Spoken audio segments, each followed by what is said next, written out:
Hello everyone. आज हम देखेंगे नॉन वर्बल रीजनिंग का बहुत ही बेहतरीन सा टॉपिक डाइस, या इसको हिंदी में बोलते हैं पासा। इसका हम लोग पार्ट 2 देखेंगे। पार्ट 1 में हम इसका बेसिक देख चुके हैं, उसको आप जरूर देखिएगा। देखिए उसमें हम क्या देखे थे, मैं हल्का सा रिवाइज करवा रहा हूँ। डाइस क्या होता था, मैं सिर्फ कॉन्सेप्ट बता रहा हूँ ना, फिर बाकी पूरा भी करेंगे।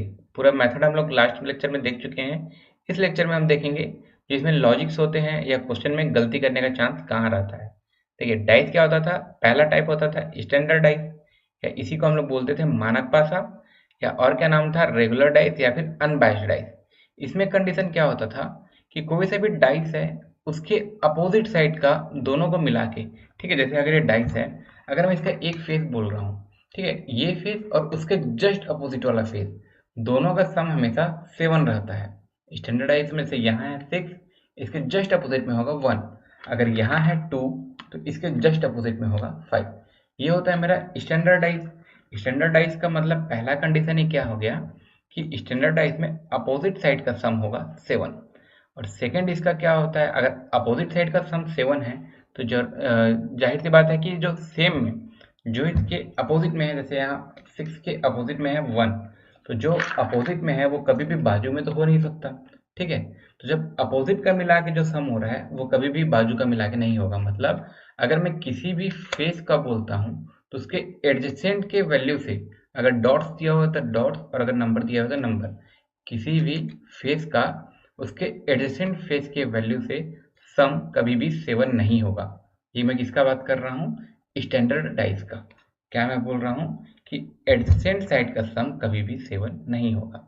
तो स्टैंडर्ड डाइस में अगर मेरे को किसी भी फेस का, ठीक है, किसी भी सरफेस का मेरे को पूछता है कि उसके अपोजिट में क्या होगा, तो मैं क्या करूंगा, जैसे अगर मेरे को पूछता है कि 1 अगर लिखा हुआ है किसी फेस में, उसके अपोजिट में क्या होगा, तो सिंपल सी बात है, मैं 1 में मैं कितना ऐड करूं कि वो 7 बन जाए। मैं बता सकता हूं कि 1 में मैं ऐड करूंगा 6। सिमिलरली अगर 6 का पूछता तो 6 का अपोजिट 1 हो जाता। 2 का पूछता तो 2 में मैं कितना ऐड करूं कि 7 हो जाए 5। 5 में मैं कितना ऐड करूं कि 7 हो जाए 2। ठीक है, मतलब मेरे को सिंपल सा बताना है कि जो मेरे को अपोजिट फेस है, ठीक है, अपोजिट फेस का वैल्यू क्या है। आपको कोई से भी एक रैंडम नंबर दे दे रहा है, उसका अपोजिट फेस पूछता है। तो स्टैंडर्ड टाइप में तो इजी है, क्योंकि मैं जानता हूँ क्या, अपोजिट दोनों फेसेस का सम 7 होता है। लेकिन जो मेरा सेकेंड टाइप था, सेकेंड मेरा क्या था, स्टैंडर्ड का उल्टा, मतलब नॉन स्टैंडर्डाइज, या इसी को बोलते हैं हम लोग इरेगुलर डाइस, या फिर अनबायस्ड का उल्टा क्या हो जाएगा, बायस्ड डाइस। ठीक है, वर्ड ध्यान दिखिएगा ना, यहाँ बायस्ड है और ये जो स्टैंडर्ड था ये अनबायस्ड है। बायस्ड मतलब होता है पक्षपात पूर्ण वाला है, या इसका सबसे कॉमन नेम होता है हमारा जनरल डाइस, या हिंदी में इसी को बोलते हैं सामान्य भाषा। सामान्य भाषा क्या होगा, जनरलाइज क्या होगा, जो हमारे स्टैंडर्डाइज के रूल को फॉलो ना करे।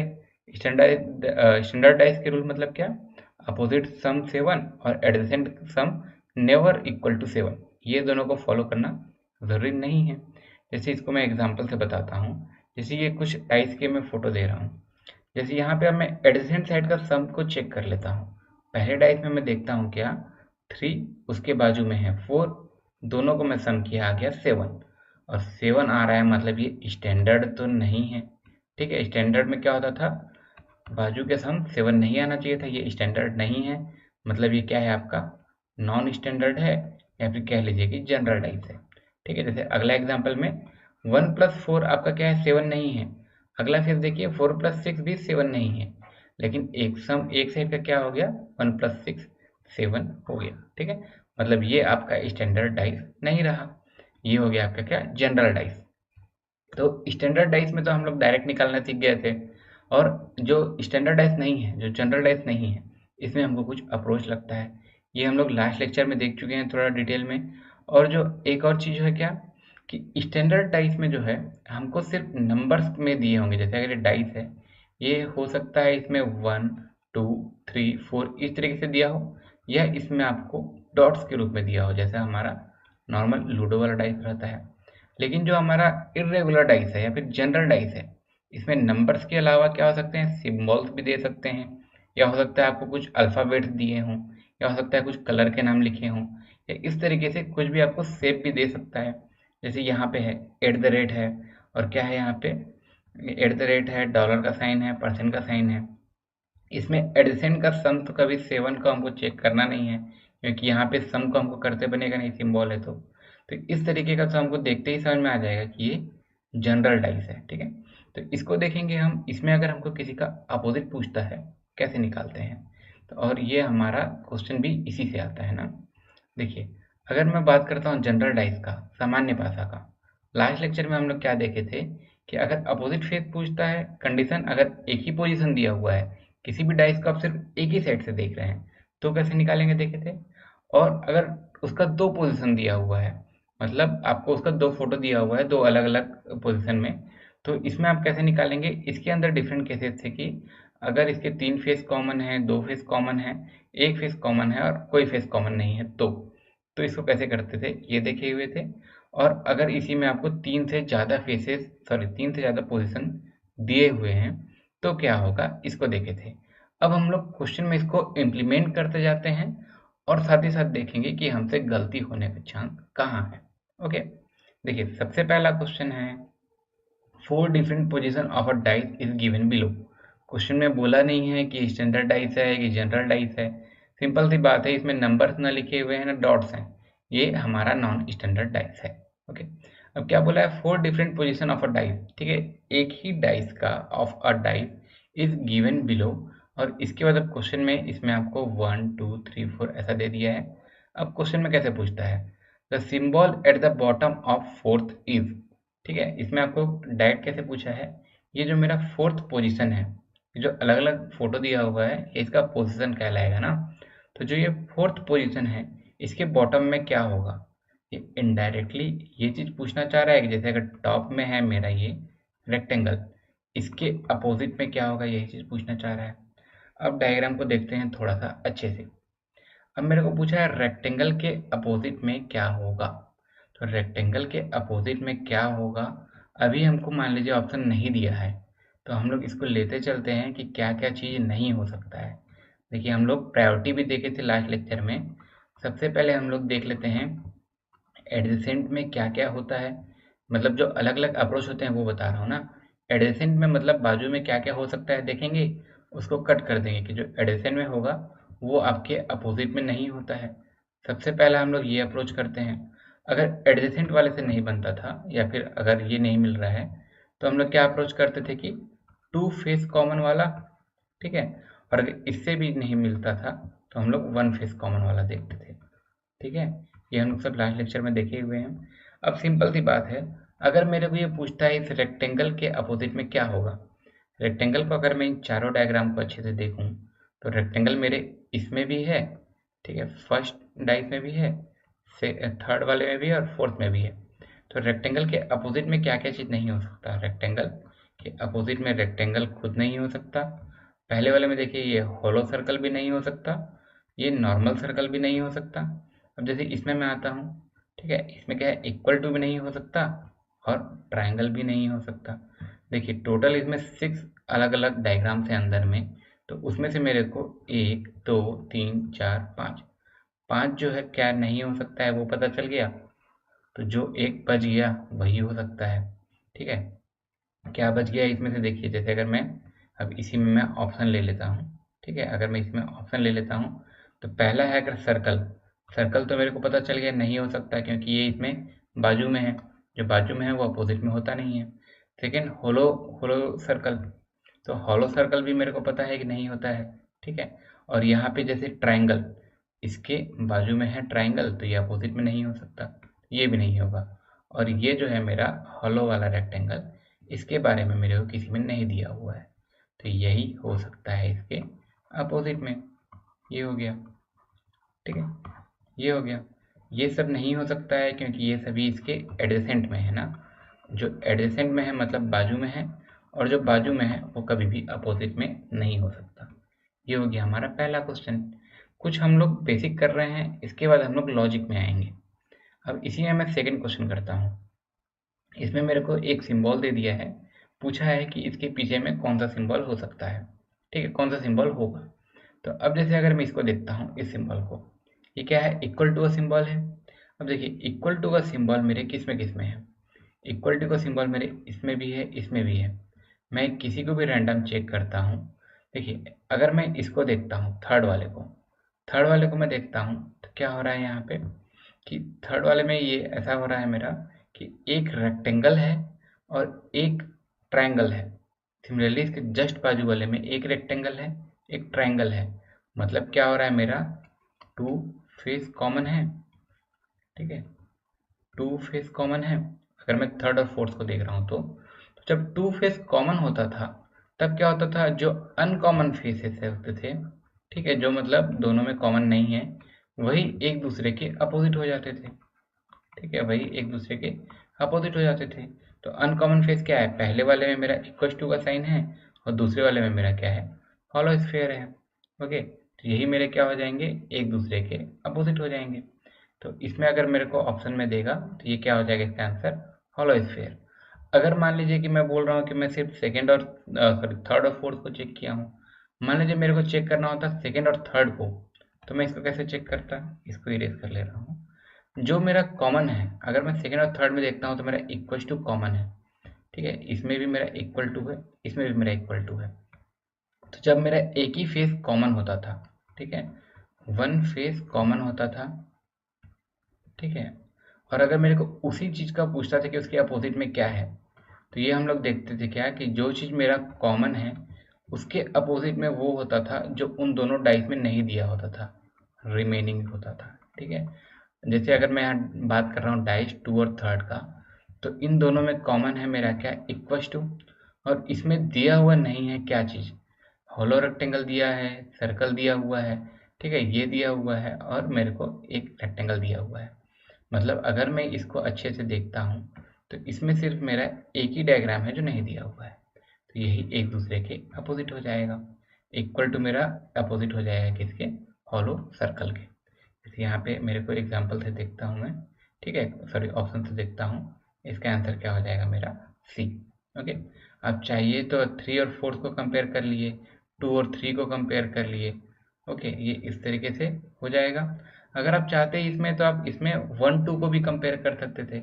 वन टू को कंपेयर करना है तो हम लोग कैसे देखते थे, एक जो चीज़ कॉमन है, ठीक है, अगर उसकी चीज़ का नहीं पूछा है, एक जो चीज़ कॉमन है, आप वहाँ से एक ही डायरेक्शन में, क्लॉकवाइज डायरेक्शन में ऐसा नोट करते जाइए। जैसे अगर मैं यहाँ जीरो का बात करता हूँ, पहले वाले में जीरो के क्लॉकवाइज में क्या है, हॉलो, और उसके बाद क्लॉकवाइज में क्या है मेरा, रेक्टेंगल। और अगर मैं सेकेंड वाले शेप का पोजिशन का बात करता हूँ जीरो, उसके बाद जीरो से क्लॉकवाइज में क्या है आपका, इक्वल टू, और फिर अगले क्लॉकवाइज में क्या है आपका, ये हॉलो रेक्टेंगल। ठीक है, तो ये क्या होता था, ये जो मेरे फर्स्ट में दोनों में लिखे हुए हैं ये एक दूसरे के अपोजिट हो जाते थे।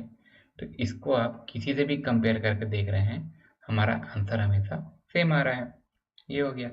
अब जैसे इसी में मैं बात करता हूँ थर्ड क्वेश्चन। क्वेश्चन में अब आपको दिया हुआ है एक सिंबल, क्या, रेक्टेंगल, सॉरी ट्रायंगल का, कि ट्रायंगल के अपोजिट में क्या होगा।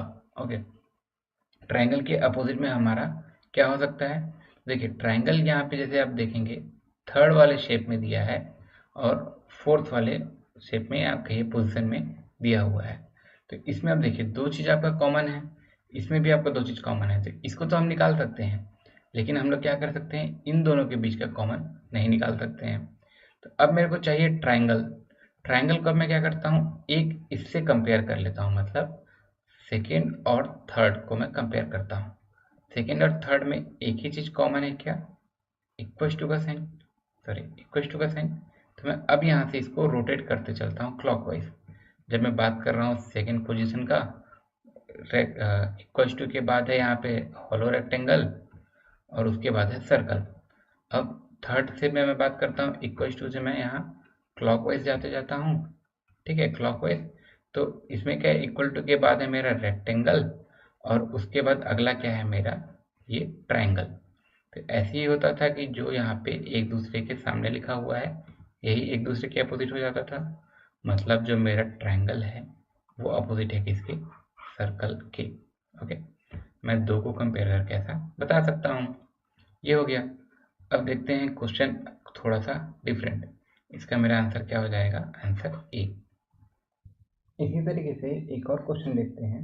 इसमें क्या है, क्वेश्चन क्या बोलता है, four position of a same dice is given एक डाइस का 4 पोजीशन दिया है और इसमें क्या है, नंबर्स ना लिख के, सिंबल ना लिख के डिफरेंट डिफरेंट कलर्स लिख दिया है। अब क्वेश्चन बोलता है क्या, what colour is opposite to green. ठीक है, अगर इसमें ऑप्शन से हम लोग इसको एलिमिनेट करते हैं तो देखिए ग्रीन है, जो इसके बाजू में है वो उसके अपोजिट में तो हो नहीं सकता। देखिए किस किसी डाइस में आपको ग्रीन दिया हुआ है, पहले डाइस में नहीं दिया है, सेकेंड डाइस में नहीं दिया है, थर्ड में दिया है। ग्रीन के बाजू में है रेड, मतलब इसमें रेड नहीं हो सकता। ठीक है, ग्रीन के बाजू में है ब्लू, ब्लू भी नहीं हो सकता। और ग्रीन के ही बाजू में दिया है कि आपको इंडिगो। ठीक है, ये तो आपको एकदम सिंपल सा पता चल गया कि ग्रीन के बाजू में होगा ऑरेंज। ठीक है, ये क्वेश्चन आपके एसएससी में आया हुआ है। ओके, देखिए ये तो हो गया सिंपल क्वेश्चन, जितना हम लोग कल तक का किए थे उसी से। अब देखते हैं इसमें अगर क्वेश्चन में हमको ऑप्शन से कंफ्यूज करता है तो देखिए, जैसे अगर मैं इस डाइस का बात करता हूँ, क्या बोला है, two position of a same dice is given two, if two is at top face then what will be in bottom. आपको सेम डाइस के दो डिफरेंट पोजीशन दिए हुए हैं।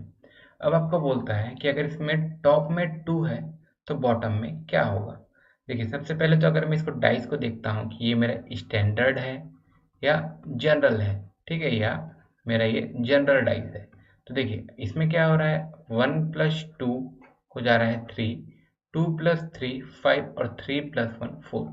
किसी भी एडजेसेंट साइड का सम 7 नहीं है, एडजेसेंट साइड का सम 7 नहीं है। लेकिन बात कर रहा है सेम डाइस, मतलब जो दूसरा फोटो दिया है ये भी सेम डाइस ही है। तो इसको भी चेक कर लेते हैं। 5 + 4 हो गया कितना, 9, 4 + 2 हो गया 6 और 5 + 2 हो गया 7। ठीक है, एक मेरे को पता चल गया कि दो एडजेसेंट साइड का सम 7 है, मतलब ये मेरा क्या है, स्टैंडर्ड डाइस नहीं है, ये है मेरा क्या, जनरल डाइस। जनरल डाइस है मतलब इसमें कुछ भी हो सकता है, सिंबल भी हो सकता था, नंबर्स भी हो सकते थे। ठीक है, तो अब देखिए इसमें आपको कैसे कंफ्यूज करता है। क्वेश्चन में क्या बोला है कि 2 के टॉप फेस पे क्या रहेगा। देखिए अगर मैं इसको देखता हूँ 2 1 2 3 और 2 4 5, इसमें मैं देखता हूँ तो ये मेरा कौन सा केस हो रहा है कि 1 फेस कॉमन है। ठीक है, 1 फेस मेरा कॉमन है। अब देखिएगा इसको, फिर इसके बाद आप एक बार जो पिछले जो क्वेश्चंस किए हैं उसको भी आप एक बार ध्यान से देख सकते हैं। 1 फेस कॉमन है तो क्या होता था कि जो मेरा बचा हुआ फेस होता था, अगर मैं 1 फेस कॉमन है और मैं उसी फेस का आपसे पूछता था तो क्या होता था, जैसे अगर मैं नॉर्मल डाइस होता, ठीक है, 2 के अपोजिट में क्या हो जाता, जो मेरे को नहीं दिया हुआ है। क्लियर, जो मेरे को नहीं दिया हुआ है। तो इसको आप ऐसा देख सकते हैं कि 1 2 3 और यहाँ पे 2 4 5, मतलब इसको तुरंत हम बोलेंगे कि 6 होगा और 6 में आंसर लगा देंगे। जैसे अगर मान लीजिए कि यही मेरे को ऑप्शन में ऐसा दिया होता, अगर यही मेरे को ऑप्शन में दिया होता तो हम लोग इसको डायरेक्ट लगा देते 6, जो कि मेरा 100% गलत आंसर हो जाता। कब, जब आपको ऑप्शन में CND भी दिया हुआ है, मतलब अब आप इसको डिटरमाइन नहीं कर सकते। क्वेश्चन ऐसा क्यों हुआ, क्योंकि ये हमारा स्टैंडर्ड डाइस नहीं है। ठीक है, स्टैंडर्ड डाइस नहीं है तो इसमें कोई ज़रूरी नहीं है कि इसके दिए हुए नंबर आपके 1 2 3 4 5 6 ऐसा ही हो। ठीक है, ये हो सकता है जिस डाइस का है उसमें नंबर्स ऐसा हो 1 2 3 4 5 और उसके बाद यहाँ पे कोई सा भी एक रैंडम नंबर दिया हो 87। ठीक है, तो आप यहाँ तो बोल नहीं सकते ना कि अपोजिट में 6 हो, बचा हुआ होगा आपको पता है, लेकिन आपको ये तो नहीं पता है कि डाइस में कहीं 6 है कि नहीं है, क्योंकि ये हमारा स्टैंडर्ड डाइस नहीं है।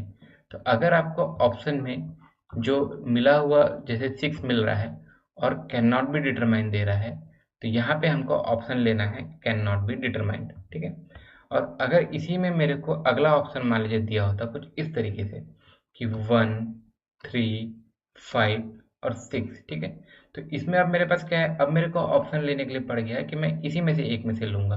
देखिए 2 के बाजू में है 1, अपोजिट में हो नहीं सकता। 2 के बाजू में है 3, ये भी अपोजिट में नहीं हो सकता।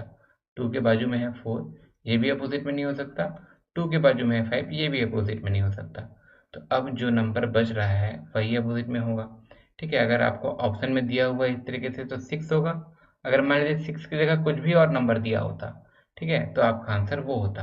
जरूरी नहीं है कि 6, हम लोग ऐसा ही निकालते थे ना, जो कॉमन फेस रहता था, या तो इसको रोटेट करते थे। 2 से अगर मैं रोटेट कर रहा हूँ पहले वाले को क्लॉकवाइज डायरेक्शन में 2 के बाद आएगा 1, फिर क्लॉकवाइज करूँगा आएगा 3। सिमिलरली सेकेंड में क्या होता था 2 क्लॉकवाइज रोटेट किया आया 4, फिर इसको रोटेट किया आया 5। तो ये दोनों एक दूसरे के अपोजिट, ये दोनों एक दूसरे के अपोजिट, और इसमें जो बचा हुआ रहता था वो, ठीक है, जो रिमेनिंग है। तो सिंस कि ये मेरा स्टैंडर्ड डाइस नहीं है, मैं बोल नहीं सकता कि 6 ही आएगा, ठीक है। तो अगर मेरे को ऑप्शन में CND है तो ऑप्शन का आंसर क्या हो जाएगा CND। अगर ऑप्शन में आपको जो बाकी जो डाइस हैं, बाकी जो वैल्यू हैं वो हमको गिवन वाले दिए हुए हैं, जैसे 1 3 5, ये तो हमारे डाइस में दिए हैं, ये आ नहीं सकते। तो उसके अलावा जो दिया है नया नंबर होगा 6 होगा, तो वो हमारा आंसर हो जाएगा, ठीक है। जैसे अगर मैं अगला बात करता हूँ, अगला ऑप्शन यहाँ है 1 3 5, और एक रैंडम भी अगर नंबर दिया हुआ है, ठीक है, नंबर की जगह अगर यहाँ पे आपको कुछ भी लिखा हुआ है, ठीक है, कुछ भी लिख देता है, तो आपका आंसर वही हो जाएगा, क्योंकि आपको पता है 2 के अपोजिट में 1 नहीं हो सकता है, 3 नहीं हो सकता है, 5 नहीं हो सकता है, तो उसके अलावा जो भी बचा होगा वो आपका आंसर हो जाएगा।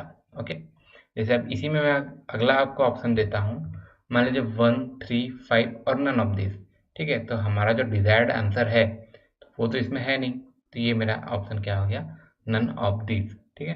क्या क्या नहीं हो सकते वो हमको पता है, अब क्या हो सकता है वो कंफर्म नहीं है, क्योंकि ये हमारा स्टैंडर्डाइज नहीं है। तो अगर ऑप्शन में इस तरीके से है, ऑप्शन में से आपको एक लेना ही पड़ रहा है, तो वो आपका आंसर हो जाएगा। अगर ऑप्शन में आपका CND दिया है तो वो आपका ऑप्शन हो जाएगा। ऑप्शन में आपका कुछ भी अलग से भी दिया हुआ है तो वो आपका आंसर हो जाएगा, ठीक है। हमको ये तो पता है कि क्या क्या चीज़ नहीं हो सकते, ठीक है, ये हो जाएगा। अब जैसे इसी में मैं बात करता हूँ, क्वेश्चन सेम है, यहाँ पे मैं 2 पोजीशन बोला था, अब यहाँ पे मैं 3 पोजीशन बोल रहा हूँ, आपको एक पोजीशन और दे दिया, ठीक है, एक पोजीशन और दे दिया। अब मैं आपको पूछा कि 2 के अपोजिट में क्या होगा, तो इसमें देखिए यहाँ तक से क्वेश्चन मेरा सेम है, ठीक है। मेरा यहाँ पे 1 फेस कॉमन है 2, और जो बाकी जो नंबर नहीं दिया हुआ है वही होता था 2 के अपोजिट में, 2 के अपोजिट में जो मेरा रिमेनिंग है वही होना चाहिए था। अब मेरे को स्टैंडर्डाइज नहीं है, मेरे को ये पता है 3 + 4 हो गया 7, 5 + 2 हो गया 7, तो रिमेनिंग में देखिए पिछले वाले में मेरे को किसी भी पोजीशन में दिख नहीं रहा था कि 6 है कि नहीं, लेकिन अब मैं इसको किया हूँ तो मेरे को एक बार दिख गया कि इसमें मेरे पास 6 है, ठीक है। तो मैं इसको डायरेक्ट बोलता हूँ कि 2 के अपोजिट में होगा 6 और 6 के अपोजिट में होगा 2, ठीक है। यहाँ मैं कंफर्म बता सकता हूँ। तो अब इसी वजह से मैं ऑप्शन में इस तरीके से देता हूँ कि यहाँ पे मेरे पास 6 भी है और CND भी है, तो यहाँ पे मेरा आंसर CND मतलब कैन नॉट बी डिटरमाइन ना होके कंफर्म रूप से हो जाएगा 6, ठीक है। क्यों? क्योंकि अब मैं इसको पोजीशन में देख के पता चल चुका है कि इसमें 6 भी है, ओके, ये हो गया। जैसे अगर मैं इसी में ऑप्शन अगला दे रहा हूँ तो अगले में आपको डायरेक्ट दिख रहा है कि इसमें 6 है, तो इसका आंसर 6 हो जाएगा। जैसे इसी में मैं आपको अब ये देता हूँ आंसर कि 2 3 5 और एक कोई रैंडम सा नंबर, ठीक है। अगर आपको क्वेश्चन में ऐसा मिल रहा है मतलब ये क्वेश्चन आपका गलत है मान लीजिए, क्योंकि इसमें से कोई सा भी ऑप्शन सही नहीं है। 2 के अपोजिट में 2 खुद कभी हो ही नहीं सकता, 2 के अपोजिट में 3 नहीं हो सकता क्योंकि पहले वाले फेस में उसके बाजू में है, 2 के अपोजिट में 5 नहीं हो सकता क्योंकि दूसरे वाले डाइस में ऊपर में है, ठीक है। और 2 के अपोजिट में 87 नहीं हो सकता क्योंकि जब मेरे को 6 फेसेस अलग अलग दिख ही गए हैं, इसमें 1 भी है, 2 भी है, 3 भी है, 4 भी है, 5 भी है, 6 भी है, तो ये जो नया नंबर दिया हुआ है ये तो कहीं है ही नहीं। तो इसका आंसर आप कुछ भी लेंगे ये आपका क्वेश्चन ही एलिमिनेट वाला है, ओके। मतलब इसको आप इग्नोर कर सकते हैं, इस क्वेश्चन को, ऑप्शन ही आपको गलत दिया हुआ है। और इसी में अगर आपका ऑप्शन इस तरीके से दिया है 2 3 5 और नन ऑफ दिस, तो आपका सही आंसर क्या हो जाएगा, नन ऑफ दिस, क्योंकि हमारा जो डिजायर्ड आंसर है वो तो हमको ऑप्शन में नहीं दिया है, तो इसलिए नन ऑफ दिस, इसमें से कोई ऑप्शन नहीं है, ओके।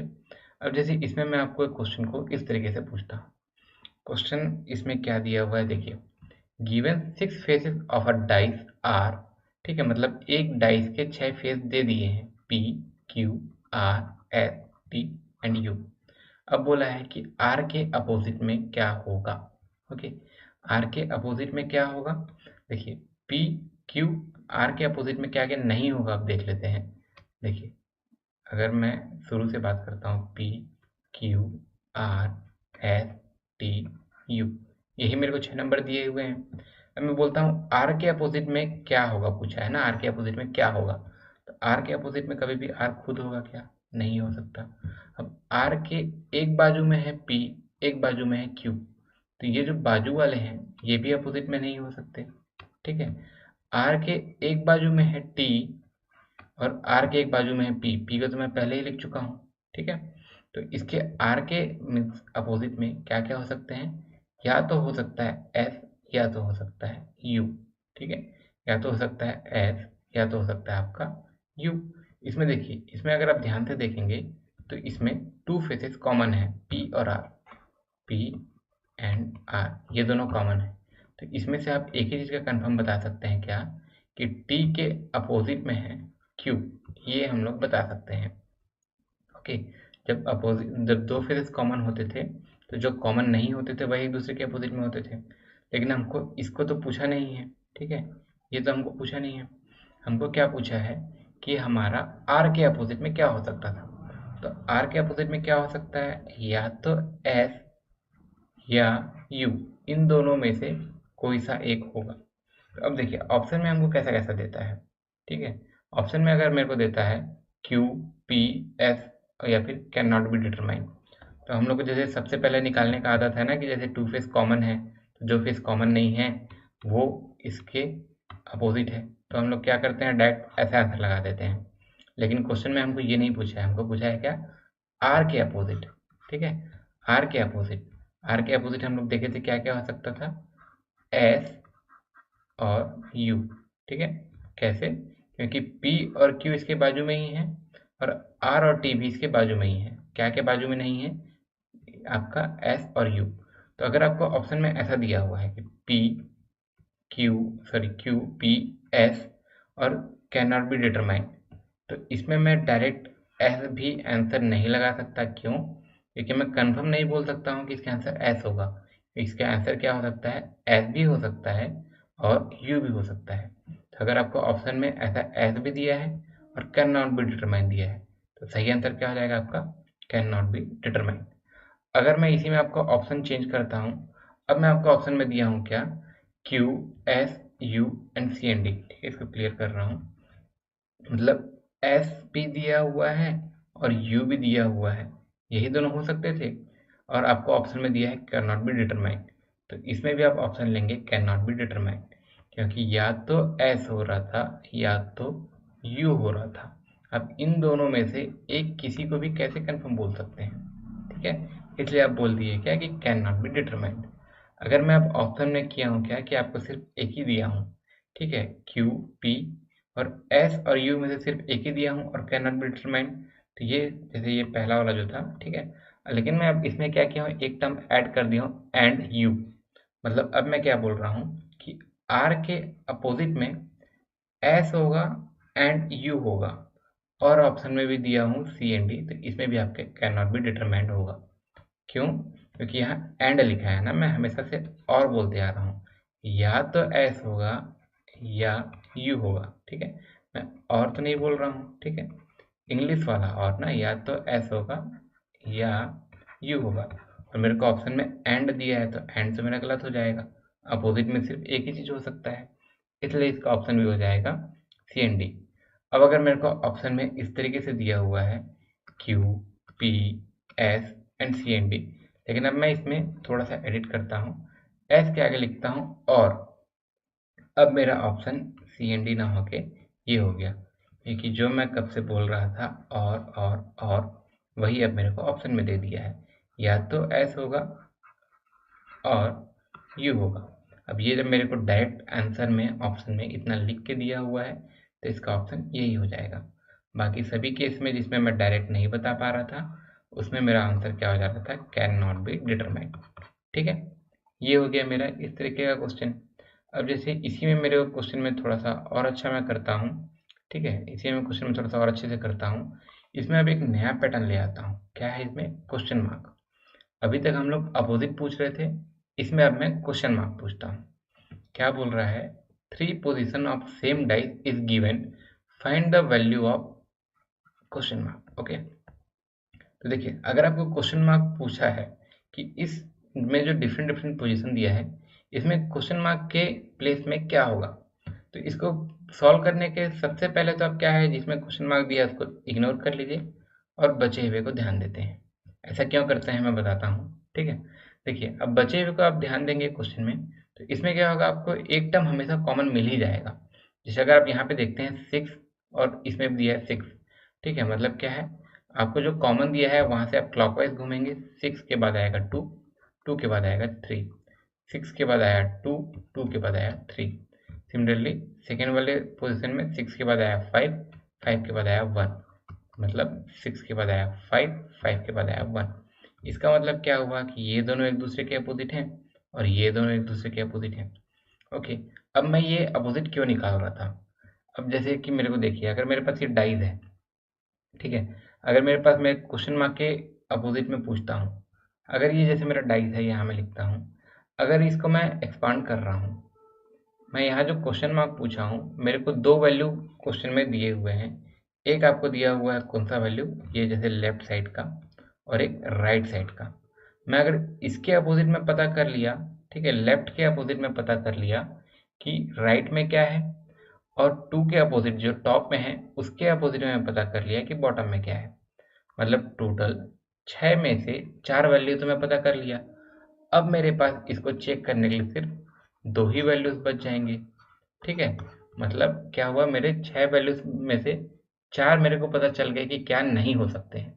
इसलिए मैं क्या किया हूँ, जो बचे हुए नंबर थे उसके अपोजिट साइड को निकाल लिया, ठीक है। यही चीज़ हम लोग किए हैं। तो जो फ्रंट होंगे और जो बैक होंगे, इसका हमको वैल्यू निकल जाएगा। अब इसमें जो हमको जो क्वेश्चन में पूछा है क्वेश्चन मार्क, उसके लिए हम इसको चेक करेंगे, देखेंगे कैसे। देखिए, 2 और 3 के अपोजिट क्या होगा मेरे को निकालना है। मैं क्या कर रहा हूँ, इसको अभी इग्नोर कर दीजिए, ठीक है। 2 और 3 के अपोजिट क्या होगा निकालने के लिए मैं बाकी को सॉल्व करता हूँ।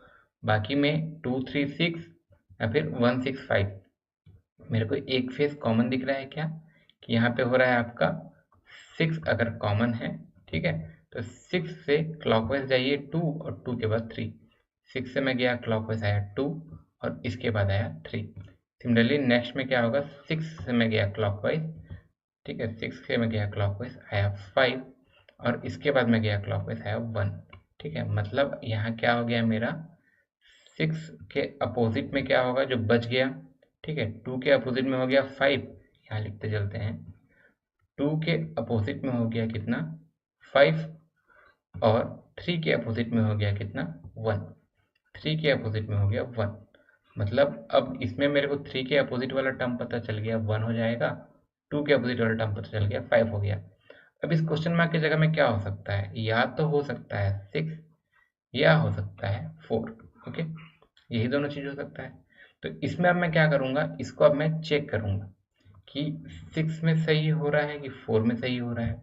ओके, देखिए, 6 में सही हो रहा है कि 4 में सही हो रहा है, और ये जो मैं अभी 4 बोल रहा हूँ, ठीक है, ये जरूरी नहीं है 4 हो, इसकी जगह में कोई सा भी वैल्यू हो सकता है, क्योंकि ये स्टैंडर्ड डाइस अगर होता तो 4 होता, लेकिन ये स्टैंडर्ड डाइस है कि नहीं चेक करते हैं।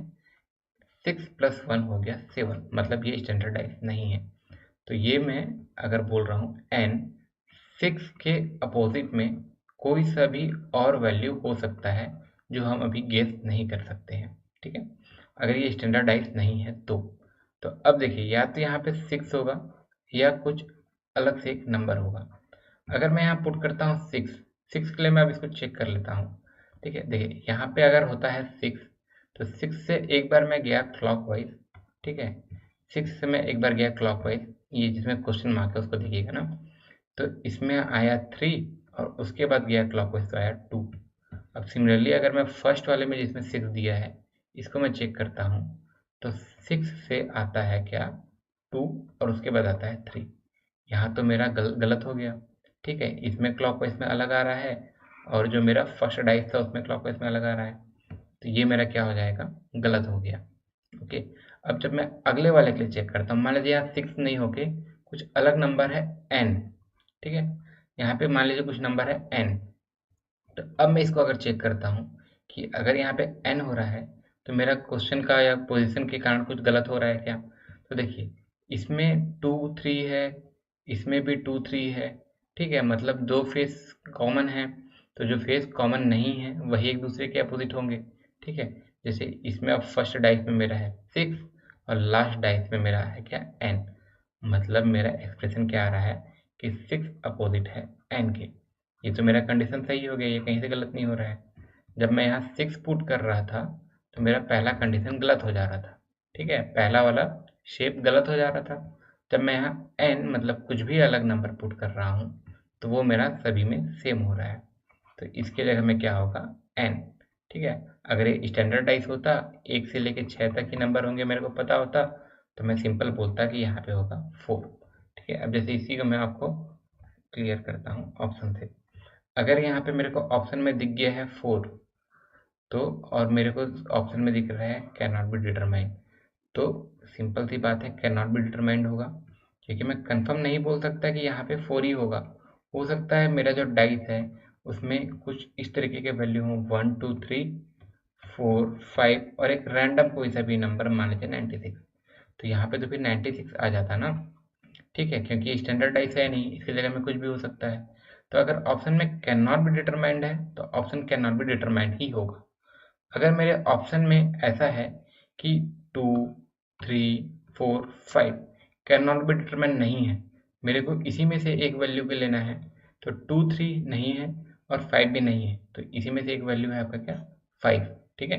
इसको हम लोग देखे थे ना, 2 के अपोजिट आ रहा था 5 और 3 के अपोजिट आ रहा था 4, मतलब 6 के अपोजिट क्या आएगा जो बच गया 4, जो हमको ऑप्शन से पता चल रहा है, या इसके जगह में कुछ भी अलग वैल्यू दिया हो, ठीक है, कोई से भी रैंडम नंबर लिखा हो। अब जैसे अगर अलग ऑप्शन में लेता हूँ 2 3 6 या फिर नन ऑफ दिस, ठीक है, तो यहाँ पे हमको क्लियर किए थे हम लोग कि 6 से हमारे पोजीशंस गलत हो जा रहे थे, ठीक है, पोजीशन गलत हो जा रहे थे, तो इसमें ऑप्शन 6 नहीं होगा, हमारा डिजायर्ड ऑप्शन था वो हमको नहीं दिया हुआ है, तो इसका आंसर क्या हो जाएगा नन ऑफ दिस, ओके। अब जैसे इसी में अलग ऑप्शन में लिखता हूँ, यहाँ पे इसको क्लियर कर ले रहा हूँ, ठीक है, जैसे इसी में अलग ऑप्शन लिखता हूँ आपका कि 2 3 6 4, मेरे को पता था क्या कि ना 2 नहीं होगा 3 नहीं होगा 6 नहीं होगा, तो जो मेरा बच गया वही मेरा आंसर हो गया, इसका आंसर क्या हो जाएगा 4, ओके। अब जैसे इसी क्वेश्चन को मैं क्या करता हूँ, नंबर ना लिख के इसमें क्या कर रहा हूँ मैं अल्फ़ाबेट्स के हिसाब से लिखता हूँ, ओके।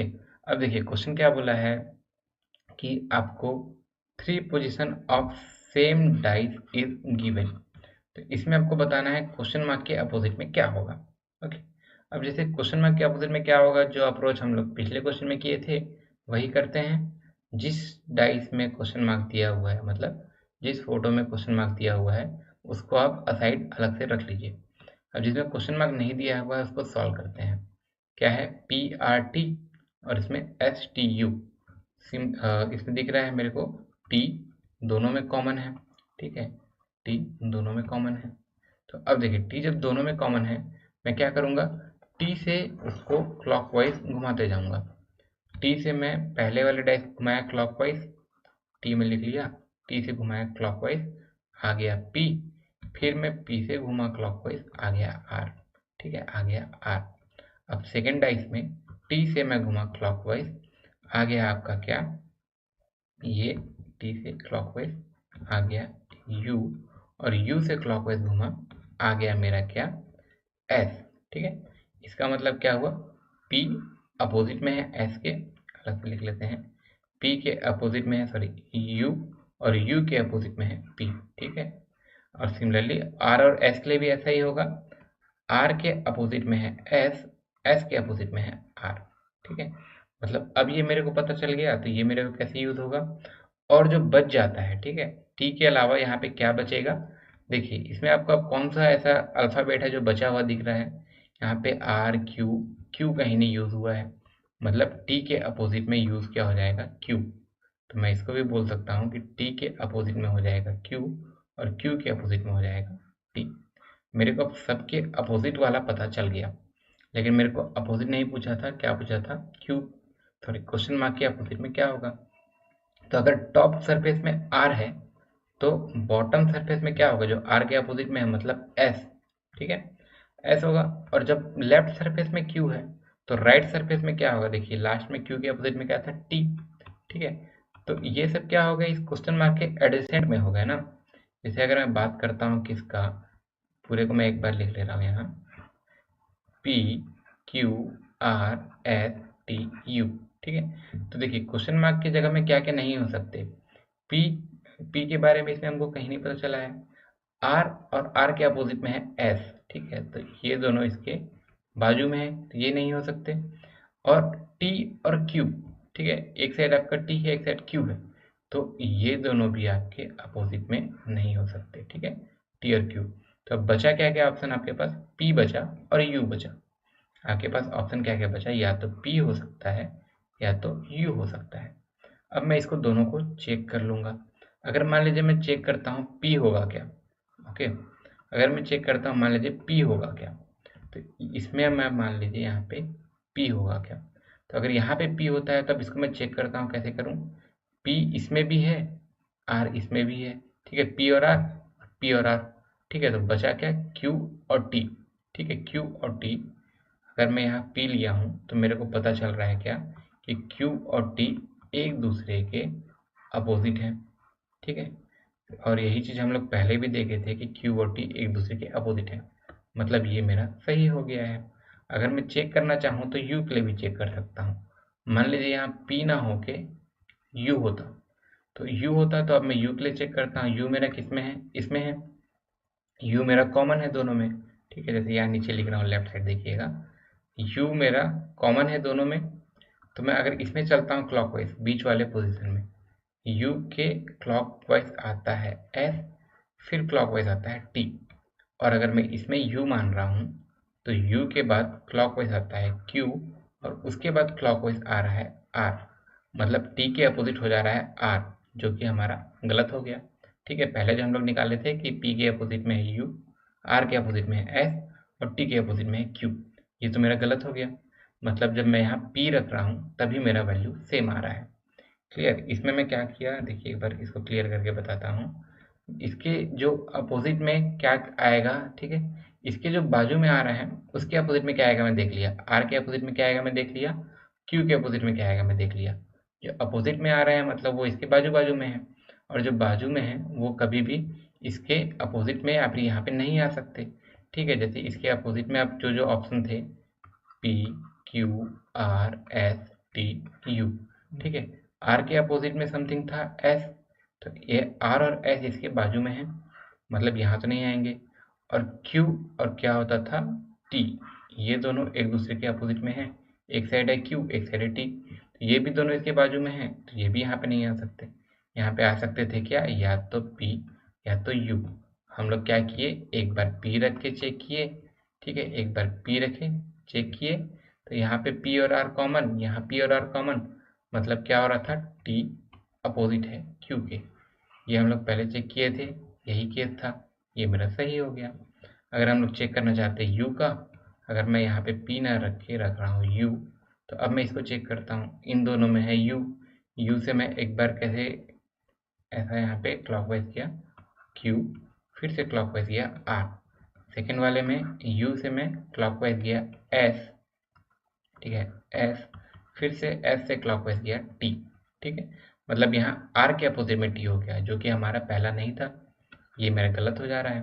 तो मतलब यहाँ पे मेरा एग्जैक्ट वैल्यू क्या होगा, इसका क्वेश्चन मार्क का वैल्यू क्या होगा आपका पी।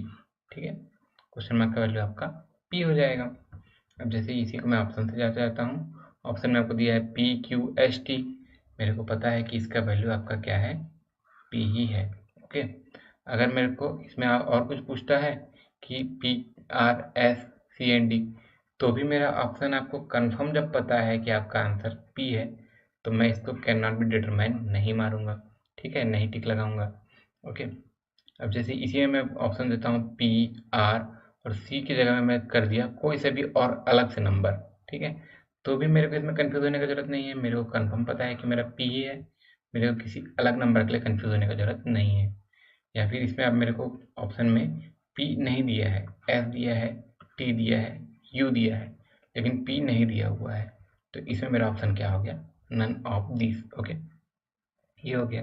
तो देखिए इसके बाद कभी कभी हम डाइस को इस तरीके से देखते हैं या तो इस तरीके से दिया होगा, या फिर डाइस को एक्चुअली में क्या किया हम लोग, ओपन कर दिए।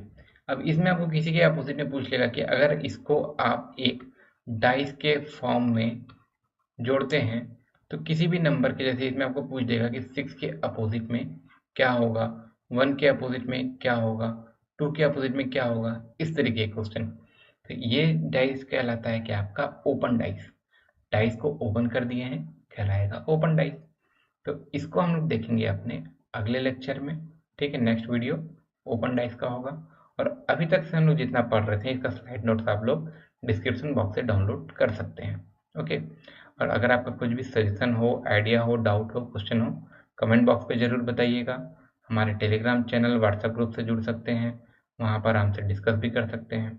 और आपको बहुत सारे स्टडी मटेरियल, नोट्स, सबका लिंक आपको डिस्क्रिप्शन बॉक्स में मिल जाएगा। ठीक है, जल्दी मिलते हैं अगले लेक्चर में, तब तक के लिए थैंक यू।